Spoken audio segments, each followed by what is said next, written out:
पेड़ के पीछे से चुपके से एक हाइना मुंडी निकालकर इन छोटे शुतुरमुर्ग पंछी के चूजों को घेर लेता है। इस हाइना का नाम बंटी है। मादा शुतुरमुर्ग बच्चों की निगरानी में कोई कसर नहीं छोड़ती। कुछ चूजों के सर से पैदा होने का नशा अभी भी उतरा नहीं था, तो कुछ घास खाने की प्रैक्टिस कर रहे थे। ताजे ताजे चूजों को देख बंटी के मुंह से पानी टपकने लगता है। अपने दिमाग में प्लान बनाकर बंटी आगे बढ़ता है। अपने चेहरे पर शिकारी की भावना लाकर बंटी आगे बढ़ता है। ये चूजे आज अपनी जिंदगी के पहले एनकाउंटर को फेस करने वाले हैं। नजदीक जाकर बंटी अपने पलटन को इशारा करता है। बाकी पलटन तुरंत हरकत में आती है और आगे बढ़ती है। इतने सारे हाइना को देख माता शुतुरमुर्ग के मुंह का पानी चला जाता है। वह अपने पति की तरफ दौड़कर बोलती है, अपने बच्चों को बचाइए प्लीज। माँ के चेहरे पर डर देख बच्चे भी पगला जाते हैं। मेल शुतुरमुर्ग मादा की तरफ जाकर बोलता है, तू अपने बच्चों को संभाल, मैं इसे संभालता हूँ। मादा तुरंत बच्चों को अपनी सुरक्षा कवच में संभाल लेती है। मेल शुतुरमुर्ग अपने फैमिली की रक्षा करने के लिए आगे आता है। मादा सिचुएशन को ऑब्जर्व करने लगती है। सारे हाइना स्ट्रेटेजी बना के काम पर लगते हैं। शुतुरमुर्ग आगे बढ़कर हाइना को ट्रेलर दिखाता है। बाकी हाइना डरकर पीछे भागते हैं, लेकिन बंटी बिना डरे वही खड़ा रहता है। बंटी को अपनी पत्नी को किया हुआ वादा पूरा करना था। वो अपने दिमाग में स्ट्रेटेजी बनाता है।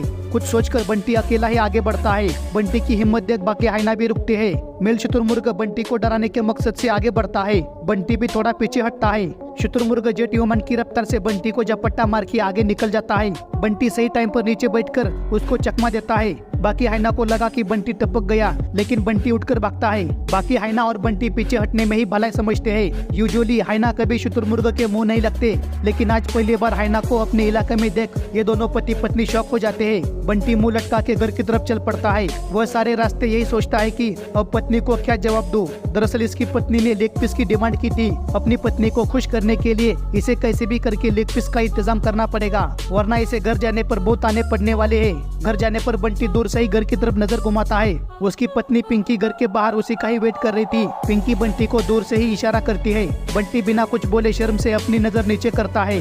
बंटी की झुकती नजर सारी दास्तां बयां कर देती है। पिंकी का बच्चा बोलता है, माँ आज पप्पा खाने में क्या लाने वाले हैं? पिंकी बोलती है, तेरे पापा आज नहीं आने वाले, वे आज रात बाहर ही रुकने वाले हैं। बंटी समझ गया कि पिंकी बहुत गुस्से में है। बच्चों के सो जाने के बाद बंटी पिंकी के पास जाकर उसे मनाने की कोशिश करता है, लेकिन पिंकी उससे बात करने को मना कर देती है और उठकर दूर चली जाती है। बंटी समझ गया कि पत्नी को खुश करने के लिए लेग पीस लाना ही पड़ेगा। जहाँ पर बाकी लोग पत्नी को खुश करने के लिए चांद तारे तोड़ने की बात करते हैं, तो क्या बंटी अपनी पत्नी के लिए एक लेग पीस नहीं ला सकता? आज बंटी की इज्जत का सवाल है।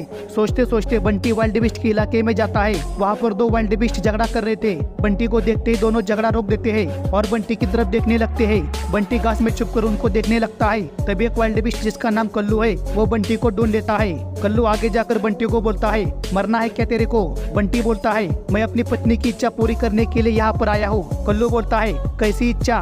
बंटी बोलता है, मेरे पत्नी को लेग पीस चाहिए। कल्लू बोलता है, किसका लेग पीस? बंटी बोलता है, तुम्हारा। कल्लू गुस्से में बोलता है, अबे लौड़ू चल निकल यहाँ से। बेचारा बंटी चुपचाप वहाँ से निकलता है। हमारा बंटी गांधी जी के अहिंसावादी सिद्धांत को फॉलो करता है, लेकिन ऐसी टेढ़ी दुनिया में इतना भी सीधा रहना अच्छा नहीं। कालू पीछे से बोलता है, ये पक्का ठरकी ही रहेगा। बंटी चुपचाप अपनी मंजिल पर निकल पड़ता है। कल्लू अपने दोस्त के पास जाकर बंटी के ठरकी हरकत के बारे में बताता है। सारे मिलकर बंटी पर हंसते हैं। आगे जाने पर बंटी को दूर से जेब्रा का एक ग्रुप दिखता है। बंटी उस ओर बढ़ता है। इधर कल्लू बंटी का प्लान समझ गया, लेकिन वो चुप रहता है। बंटी आगे जाकर सबसे पहले कल्लू पर नजर घुमाता है। कल्लू घास खाने में बिजी है। यह देख बंटी जेब्रा की तरफ बढ़ता है। सारे जेब्रा डर के मारे भागने लगते हैं। कल्लू अपने पलटन को इशारा करता है। सारे वाइल्ड बीस्ट बंटी पर हमला करते हैं और उसे दूर भगाते हैं। जैसे तैसे बंटी अपनी जान बचाकर भागता है और दूर जाकर रुकता है। बंटी को अपनी किस्मत पर रोना आता है। वह सोचता है, मेरे ही नसीब में ऐसी पत्नी भगवान ने क्यों दी। थका हारा बंटी वही बैठकर सोचने लगता है और वो वहीं पर सो जाता है। लेकिन बंटी की नाक लेग पीस की चाहत को तरसी थी। साथ ही उसके पत्नी की आवाज उसके कानों में गूंज रही थी, जिसकी वजह से वह झट से खड़ा होकर फिर से अपने काम पर लगता है। भूख और प्यास से बंटी की हालत बहुत खराब होती है। बंटी अपने दिमाग को ठंडा करने के लिए तालाब के पानी में जाकर बैठता है। वहाँ पर पानी पीने एक वाइल्ड बीस्ट आता है। वाइल्ड बीस्ट पानी पी रहा था, तभी वो बंटी को नोटिस करता है। बंटी वाइल्ड बीस्ट को बोलता है, आप आराम से पानी पीजिए, मैं आपको कुछ नहीं करूंगा। वाइल्ड बीस्ट डरते डरते पानी पीता है। जाते वक्त वाइल्ड बीस्ट बंटी की तरफ देखकर बोलता है, आज पहली बार इतना संयमी हाइना को देखा है। दोपहर 4:15 बजे बंटी अपने एक साथी के साथ जेब्रा के इलाके से गुजर रहा था। बंटी ऐसे दिखावा करता है कि उसे शिकार की जरूरत नहीं। बंटी को शांत देख जेब्रा उसे नजरअंदाज करता है, लेकिन बंटी के दिमाग में क्या चल रहा है वह बस बंटी ही जानता है।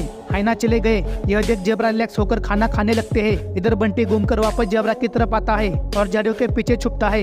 जेबरा बंटी को देखता है, लेकिन वह अकेला होने से जेबरा उसे ज्यादा सीरियसली नहीं लेता। जेबरा खाना खाने के लिए आगे बढ़ता है। बंटी की नजर अभी भी जेबरा पर ही थी। जेबरा को जैसे ही पता चलता है कि बंटी उसे घूर रहा है, तभी जेबरा बंटी पर हमला करके बोलता है, तेरी माँ की आँख, निकल यहाँ से। बंटी अपने पिछौड़े में पूछ घुसा के वहाँ से 9-2-11 होता है। शाम 5:30 बजे बंटी देखता है कि एक जेबरा लंगड़ाते हुए चल रहा था। बंटी यह मौका अपने हाथ से नहीं जाने देने वाला। बंटी कुछ खोजने की एक्टिंग करते हुए जेबरा के नजदीक जाता है। जेबरा को लगा इस हाइना का कुछ तो खो गया है, इसलिए वह भी ज्यादा ध्यान नहीं देता। बंटी को जेबरा के नजदीक देख बाकी हाइना उस ओर आते हैं। बंटी भी तुरंत हरकत में आता है। सारे हाइना मिलकर जेबरा के आगे पीछे कबड्डी कबड्डी करने लगते हैं। शुरू में जेबरा उन्हें ज्यादा सीरियसली नहीं लेता, लेकिन जब हाइना की नजदीकियां बढ़ने लगती है तब जेबरा हरकत में आता है। जेबरा 2 सेकंड के लिए रुकता है और जो हाइना ज्यादा उछल कूद कर रहा है उसी के थोबड़े पर एक किक मारता है। एक के झटके में सारे हाइना पीछे हटते हैं, लेकिन थोड़ी देर बाद वे फिर से काम पर लगते हैं। जिस हाइना को जेबरा ने किक मारी थी उसका तो आत्मविश्वास खत्म हो जाता है। जेबरा ने जिस पैर से किक मारी थी उसी के ऑपोजिट सारे हाइना खड़े होते हैं। हाइना 5 फीट दूर से ही जेबरा को परेशान करते रहते हैं। हाइना की इस हरकत को वहाँ खड़े कुछ जेबरा काफी देर से देख रहे थे। आखिर वे आगे बढ़कर हाइना को दूर भगाते हैं और उस जेबरा की जान बचाते हैं। ये प्लान भी फेल होने से बंटी वापस अपने रास्ते निकल पड़ता है। घर जाने पर पत्नी को क्या जवाब दूं, इसी सोच में बंटी खो जाता है। इसलिए बंटी अपने दोस्त के घर जाने का सोचता है। पूरी रात अपने दोस्त के यहाँ रुकने पर दूसरे दिन दोस्त बंटी को पूछता है, तू शादीशुदा होने के बावजूद भी अपने घर ना जाकर मेरे यहाँ क्यों रुका, आखिर मैटर क्या है। तब बंटी सारी हकीकत अपने दोस्त को बताता है। बंटी बताता है कि इसी कारण मैं अपने घर जाने से डरता हूँ। तब उसका दोस्त बोलता है, अबे यार ये पहले क्यों नहीं बताया, आखिर दोस्त होते ही है, ऐसे प्रॉब्लम को सॉल्व करने के लिए तो मेरे पीछे चल। ऐसा बोलकर बंटी का दोस्त बंटी को लेकर निकल पड़ता है। उनके पीछे बाकी पलटन भी निकल पड़ती है। सुबह 10 बजे बंटी और उसका दोस्त अपने साथियों के साथ उसी जेबरा का रास्ता रोकते हैं जिसने कल एक हाइना के कान के नीचे लात मारी थी। सारे हाइना जेबरा के अगल बगल गोल गोल घूमते हैं ताकि उसे चक्कर आए। गोल गोल घूमने से जेबरा को चक्कर आता है और जेबरा वहीं पर बैठ जाता है। बंटी जेबरा के पीछे जाकर बोलता है, कहाँ है वो तेरी लात, अब दिखाना तेरी ताकत। बंटी का दोस्त जेबरा के कान के पास जाकर उसका कान पकड़कर उसे नीचे झुकाने की कोशिश करता है। काफी देर झटपटाने से जेबरा आखिर थक जाता है और वो वहीं पर बैठ जाता है और कुछ ही मिनटों में जेबरा हाइना के आगे सरेंडर करता है। लेकिन तभी जेबरा मुड़कर बंटी के दोस्त की मुंडी पकड़कर उसे काटने की कोशिश करता है। लेकिन तभी बंटी जेबरा की गोटी पकड़कर उसे साइलेंट करता है। इस बार जेबरा के अंदर मुंडी उठाकर देखने की भी ताकत नहीं बचती। सारे हाइना मिलकर जेबरा का गेम बचाते हैं। खाना खाने के बाद बंटी लेग पीस पकड़कर अपने घर की तरफ निकल पड़ता है। आज इसकी पत्नी को लेग पीस मिलेगा और इसे अपनी पत्नी का प्यार। लेग पीस मिलने से बंटी की पत्नी उसे लेकर पूरे जंगल में चक्कर लगाती है और अपने पति के बहादुर के बारे में सारे मोहल्ले को बताती है। बंटी अपनी पत्नी को खुश करने के लिए लेग पीस लेकर आया। आप अपनी पत्नी या गर्लफ्रेंड को खुश करने के लिए क्या लेकर आते हो कमेंट में बताना। बंटी के दिल में अपने पत्नी के प्रति प्यार को 1 लाइक तो बनता है दोस्तों। ओके।